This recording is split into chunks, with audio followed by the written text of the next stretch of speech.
Good morning, everybody. Today we are going to talk about the basic symptoms of dyslexia. The child appears to be bright, highly intelligent, but is unable to read, write, or spell at grade level. So in this case, you know that there's an issue, so you need to try to get educational support for your child, because in most cases the child is 1 to 2 grade levels behind, and he needs to have support and able for him to catch up. He or she is often labeled lazy, careless, immature, not trying hard enough, and a behavior problem. Yes, teachers do tend to put labels on the children. Not all teachers, but a lot of them. And it's probably because they don't know what to do with the child. They don't know what's wrong with the child. And so they just tend to label them. They aren't behind far enough or bad enough to be eligible for school support. Now, this is something that you, as a parent, you need to fight for the right for your child. They are entitled to get support, whether it be from a special ed teacher or from a psychologist in the school system. And we as parents have to fight for the right for our child. They may have a high Q, yet may not test well academically, but will test well orally. Now this again, children that have dyslexia do have certain accommodations into place, and sometimes the schools do not want to give them the accommodations. One of the accommodations for children with dyslexia is to take exams orally. So again, sometimes as the parents have to go and insist and fight for this right. They feel inadequate and they have poor self-esteem. This is also a very common trait, and we have to find ways to build up the child. Tell them how good they are, tell them how smart they are. We want to build that self-esteem and that self-confidence. They hide or cover up weakness with strategies. They may be the class clown, they may be the bully, they may be that child that sits in the corner quietly, not trying to bring attention to themselves.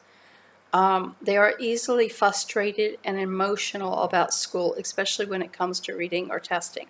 You may find in the morning that your child says they have a fever, or that they have a stomach ache, or that they just don't feel well because they don't want to go to school, because they don't feel comfortable.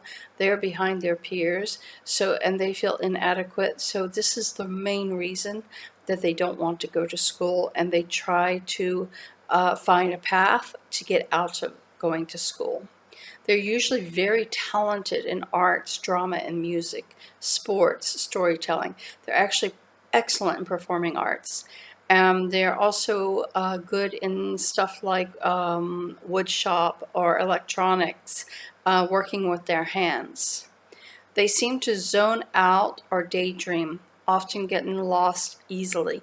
So if you tell them to go to the store and pick up a gallon of milk, you may find that it's taking a long time for them to come back because they have lost their way back. And they do lose track of time a lot. They have difficulty in sustaining attention. They seem hyper or a daydreamer. So usually you have the one that's either hyper, or on the flip side, you may have the one that's very quiet and they just daydream a lot, and they might sit by themselves a lot and think, and think about different things. They learn best through hands-on experiences. They learn better through demonstration, experimentation, observation, and visual aids. Yes.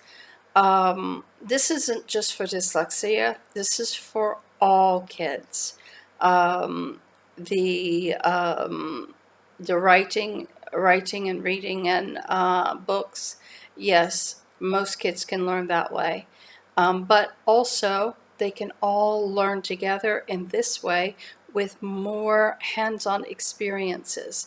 When they see, when they touch, when they feel, they can learn better. If you see any of these symptoms, don't hesitate to contact an educational psychologist or a developmental pediatrician in your area. The next video, we will talk more in depth about dyslexia with vision, reading, communication, and spelling issues.